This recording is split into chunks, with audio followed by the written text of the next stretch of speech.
అంటే ప్రార్థన చెయ్యనియదు. కొన్ని సందర్భంలో శరీరంలో కలిగే బలహీనతలు, కొన్ని సందర్భంలో మానసిక సంబంధమైన వేదన, కొన్ని సందర్భంలో శత్రు పోరాటాలు, కొన్ని సందర్భంలో ఆర్థిక సంబంధమైన సమస్య, కొన్ని సందర్భములలో చుట్టూ ఉన్న ప్రజల ద్వారా ఉన్న సమస్య, కుటుంబ సమస్య, ఇవన్నీ ఒత్తిడి మన మీద పడినప్పుడు కొన్ని సందర్భంలో బలం కోల్పోతాం మనం.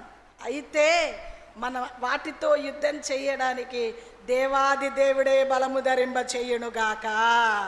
మన మీదికి లేచు ప్రతి వారిని అణిచివేయు దేవుడై ఉన్నాడు, శక్తివంతుడుగా ఉన్నాడు, గొప్ప దేవుడుగా ఉన్నాడు. మన పక్షములో ఉన్న దేవుడు లోకములో ఉన్నవాని కంటే గొప్ప దేవుడు, శక్తివంతుడు, ఉన్నతుడైన దేవుడు.